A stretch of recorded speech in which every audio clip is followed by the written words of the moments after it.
Welcome to another episode of Unscripted with Marilyn Morales. Today, I am bringing someone special to the show. This person, had it not been for him, I would not have accomplished as many things as I did last year. He has been a mentor, a coach, an inspiration. Can you guys guess who this is? It's Emilio Roman. Let me tell you a little bit about Emilio. Emilio Roman broke a standing Guinness World Record on February 15th, 2020 in Toronto, Canada, for one of the most authors signing a book simultaneously. Emilio is a United States Marine Corps veteran, and anybody that knows him knows that, who loves to serve his country and beloved veterans on qualifying for veteran benefits. Emilio and his wife, Daniela Roman, are currently the CEO and TV hosts of the highly viewed show, The Co-Author Network. Their mission is to share your story with the world. And today, Emilio has helped over 150 aspiring writers become published authors around the globe. I happen to be one of them. Let's welcome Emilio to the show. Hello, my brother. Mi hermana, God bless you. As you were reading that, I'm like, who is this person? And right? I'm humbled. I'm humbled. Gracias for having me on, hermana. Listen, this is an interview that I've wanted to do for a long time because you were so pivotal in my life. It was one evening, one night back in January of 2021 that I was scrolling through Facebook, as we all do, right? Doing something mindless when I saw you and Daniela on a friend of mine's show, Margarita's show. And you talked about sharing your story. I was already looking to do something different, as I've shared on many stages. My daughter shared with me something that broke my heart, and I was looking for a way to change the world in a different way. And your message of sharing your story with the world resounded with me that night, and the rest is history. So, how has that road been for you? Man, you and I together. God bless you, hermana. I tell you what, I remember that very well because we shortly after the interview with Margarita, shout out to her, beautiful, and we got connected. And all of a sudden, we got to hear your story. And my wife and I, Daniela, were like this. Oh, she's got a story. We have to share it. And then the journey that it has been.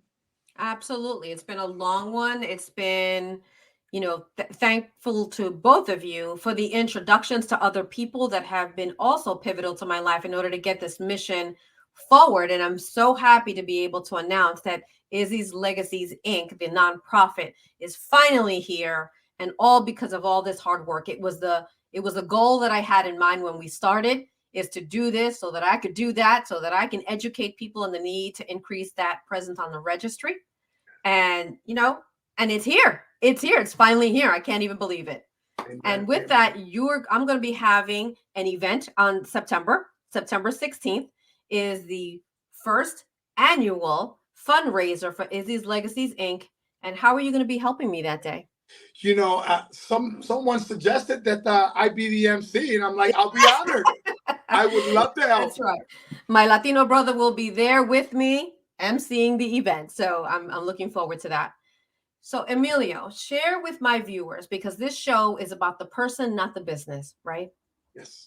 A pivotal moment in your life where you knew that your life was changing, and share with us how you were able to get through that. Wow. Well, gracias. Thank you for that. Yeah, it's going to take me back, right? I'm 52 today, so it's going to take me back to a younger Emilio. And while I have many, there is one that stands out. And I would have to say, when I was about 8 to 9 years old and really being told to go to church, like, has anyone ever said to you, do as I say and not as I do? Well, my mom, God rest her soul, she was one of those women that, single mom, she worked hard to do, what she could for me and my sisters. But we would only go to church once a year. And one day she said, Emilio, you got to go and get your, do your first communion. Go ahead, and I was like, okay. So as I see her living her lifestyle, and I was young, a mocoso kid, right? For those of us, impressionable child. Yeah. Amen. So I went to Holy Name Church, and it was there that I found solace in the church, believe it or not. because of not without, for the interest of time, there was a lot of trauma, a lot of history growing up in my life, and I found the church. And so today, that has been my saving grace for everything I've gone through, divorce, you name it, being in the military. But the church has been that place of refuge for me. Right. And absolutely very important. I think most people that I talk to attribute their faith, their belief in something bigger than us for their ability to get through a challenge or holding on to something, right? So as a child, did you feel a connection with God? Yeah, amen. Amen. And yes, so I knew that in the midst of the chaos, when my mom would take us from Nueva York to Camden, right? And I turned around. Every time I turned around, I had a new stepdad, right? Because my biological dad wasn't in my life. So right. What I saw as a father figure was always someone else. And so I began to build up the short of it is a resentment. But I found that praying and faith, that because I saw the older people do that, and I went to church once a year. Yeah. I saw how they leaned on God, and in our culture, we say, Dios mío, on the rosary. I saw people that I respected leaning on God, and that's what I did. Right, and I think that is important. Yeah, culturally, we are from the cradle. I call myself a cradle Catholic. I went to church way more often than you did. My parents made sure that we went every Sunday, and they gave us that faith-based Amen. beginning. And yeah, we see that. But along the way, and for me as well, and even though I grew up in the projects of Brooklyn, right? So lower income, parents were immigrants from Puerto Rico, starting their lives here. English is not their first language, just, struggling to get a roof over our heads, yes. Right? Food on the table and all of that. And I was fortunate to have both parents in the home. Amen. Right? So, but still a struggle. And we were just talking off camera about the military. Tell me a little bit about that again. You were mentioning a term that you use. Situational awareness, is that? Yes, that's right. Yeah, you're talking about attention to detail for your son. And then I said we use in the military situational awareness and about your environment and knowing where you are. And especially you can be hypervigilant. A lot of veterans like me struggling with PTSD, we're hypervigilant. I go into a supermarket. There's a lot of people there in the line. I kind of just put my bags down and I'm out. It takes a certain process that I have to go through if I'm going to be around a group of people for any length of time. Right. And as a native New Yorker, I'm the same way. So you're taught to be hypervigilant. I think I was, military trained from the time that we were walking through the projects, because you never know when the bullets were going to go flying, right? You never know who was coming up, and you had to be careful all the time. And that was normal for us. Wow. It's not normal, but yet that was a normal upbringing for us. Yes. Again, as you start to grow older, and I know this happened to me too, and for different reasons, but you start to lose your faith. You start to lose your belief. You start to question all of that because for different reasons, right? Did that happen to you as well? Wow. Yeah, you're now you're really peeling the onion with me, because there was a time when not once but twice, where I was molested by family members. And so young Emilio, and as he started getting into his teens, I started to question my sexuality. I'm like, why is this happening to me? God, why is this happening to me? And I thought, honestly, it was a dream. I thought it kept recurring, and I never had anyone to talk this through, because every time I turned around, we were going somewhere. So yes, there was that time where I began to question my faith, but thankfully, I leaned into my faith more than moved back, and I really believe that was my saving grace. So what I want people to understand as they hear your story, and thank you for sharing that, because I know that can be difficult to share, is that faith is something you can go in and out of, right? And we should never judge people for that. We go through different experiences in our life for a reason. We become more empathetic to people because of the things that we go through.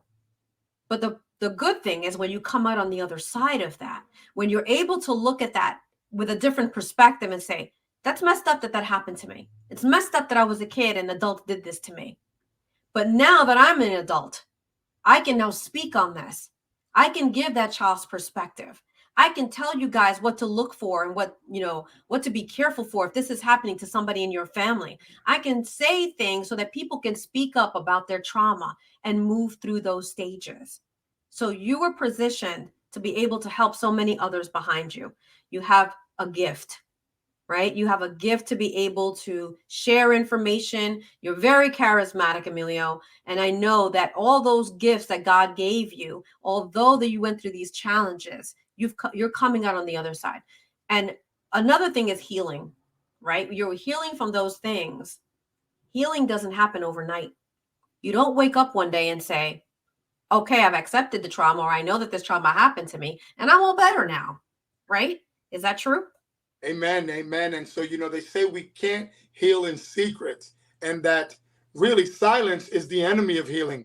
So this is why when you ask the question, I had to pause, but I had to give you the truth, right? Because I know that my message, while still can be raw at times, I know someone listening to this will benefit. This will hit someone. And That's right. you don't have to be a young person. A lot of this stuff begins to manifest in drug addiction and alcohol abuse, which that's what I did for a long time, and burying it in whatever I could to stop the pain. Why? Because we can't heal in secret, and we try to. And that's why what you're doing is outstanding. You're bringing people on, and you're sharing your message. So I thank you today. Oh, thank you for sharing that, because yeah, we share our pain, we share our difficulties, we share how we're moving through it. And by doing that, we also keep each other accountable. We watch out for each other to say, hey, you're falling again, because that can happen. You can be on the other side. And I myself suffer from PTSD. So I know what you're talking about. After the 9/11 incident with myself in New York City, I became this person where I couldn't go into a store. I had to get in and out quickly because I didn't know if what was going to happen next. I didn't trust anybody or anything. Yeah. Right? I was able to start moving from that to be better, but you never know when the trigger's going to happen. So now when you talk about your triggers, right, and things like that too, yeah, what are some tips that you have that you can share that help you navigate when you're triggered? Amen. Amen. Now we know we're behind the drugs and the alcohol, right? That used to be what you went to. That's right. That's right. Now we're moving into a different space. So share, what are you doing now? Amen. Shared pain is less pain. And so that's one of the things I do now. I don't keep it to myself, right? I part of there's the AA group.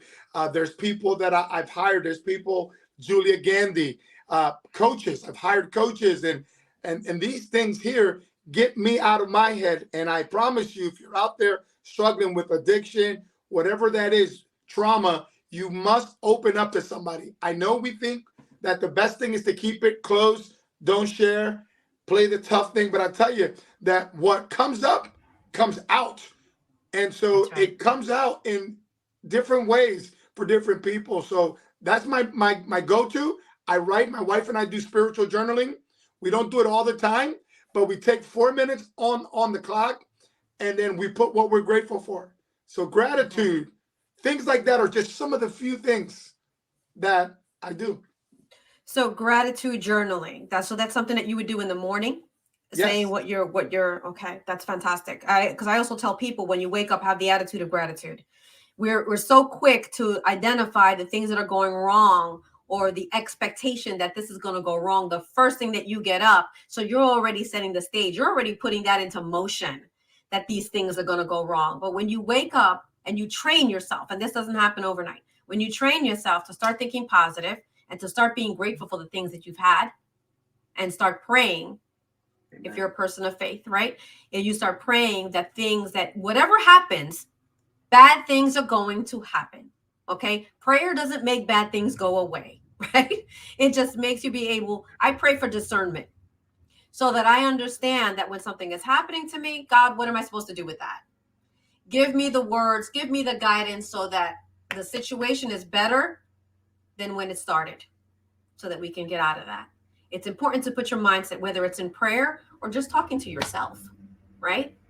Just putting yourself in the right mindset. That's great. Now, journaling goes into writing books. Yes. Talk to me about what made you want to write your first book.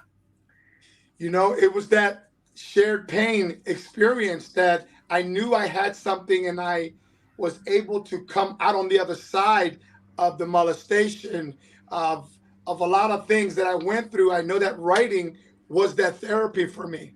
And I Okay. know, and I in my heart, right? There's one thing when we say we know something, but then there's an inner knowing, right? And so that intuition, I'm like, man, I know somebody can benefit from this.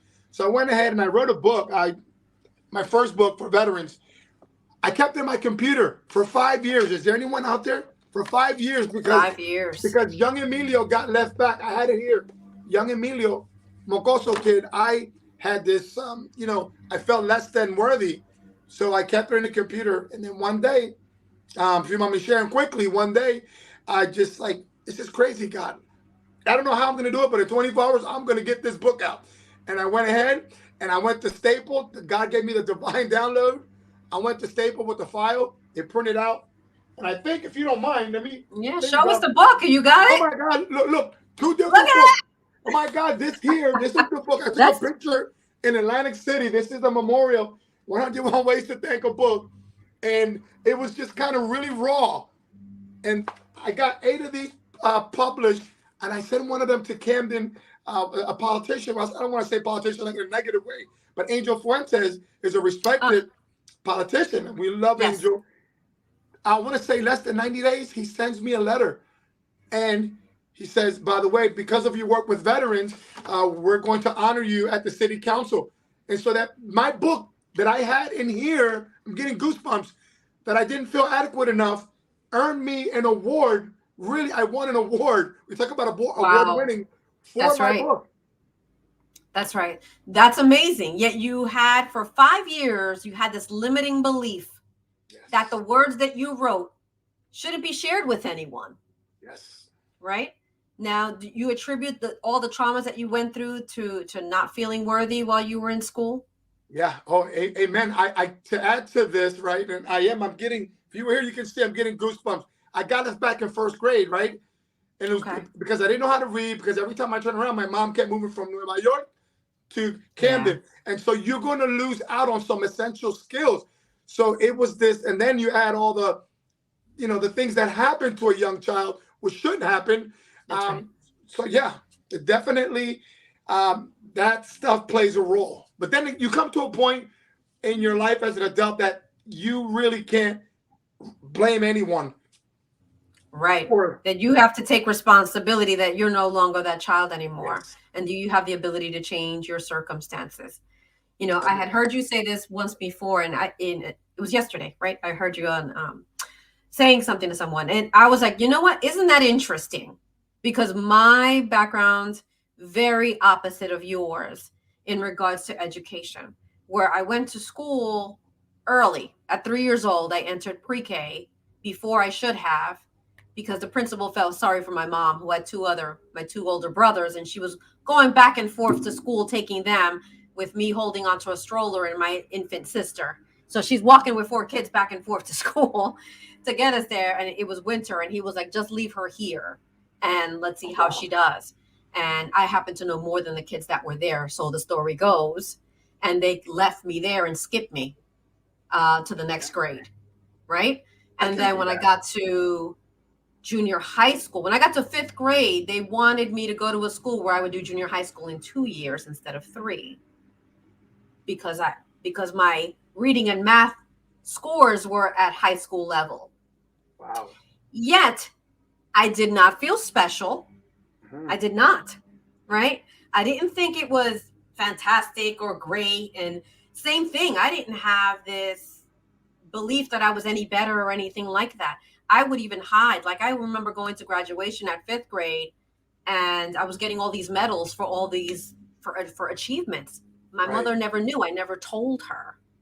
And she was like, "Why didn't you tell me you were getting these awards?" Like, she was That's, shocked in the audience that all this was happening.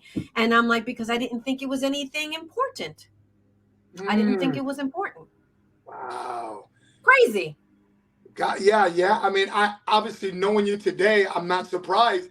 But isn't that something how you were saying that given our polar opposite Opposites. background, even though there's a lot of similarity, Latino, Yes. etc., the educational piece, I would have, if I got one medal, I would have been all over that. Yeah. Yeah, usually you would, right? And my whole thing was like, but I wasn't. For us, it's the collective. The Latino family is all of us, not one of us. Yes. So one doesn't get showcased. It's all of us, right? It's Right. like Amen. Amen. that. So I didn't want to be different. I didn't want to stand out. I felt uncomfortable standing out. Right. So what I did was minimize that so I could be like everybody else. Isn't that something, right? Isn't that Weird. something? Yeah. But as you Right. So spun on, you always think that you want the other way around until you are the other way around and you really don't want that. I love it. I love it. But I'm not surprised today, given all that you have accomplished in your career in nursing, and what you're about to do. I mean, the second part of your life is phenomenal. But now I know that you've got this background. I'm going to demand more from you now. Yeah. Listen, I do enough. All right. Full-time job, full-time wife, full-time mom. The expectation is already laid out. You got Yeah. more in you. Full-time entrepreneur now. Right. So there's a lot going on. But yeah, it's amazing how similar we can be, Amen. regardless of our circumstances, and how much mindset has to do with it. Ooh, yes. Yes. Because And, that's the key. if you don't mind me sharing this, and I know that you'll get it, but you and I, we're not going to rise above the level of our own opinion, right? So whatever opinion you and I have of ourselves, that's it. If we feel we're not good enough, doesn't matter that that young Marilyn is getting all these awards. If Marilyn is not thinking that she's worthy of sharing it with her mother, she won't be sharing it with her friends or her other siblings. You're going to keep it on the wraps. So it's very important that we understand that how self-esteem, self-image really plays a role into the mindset. Right. It's all about mindset.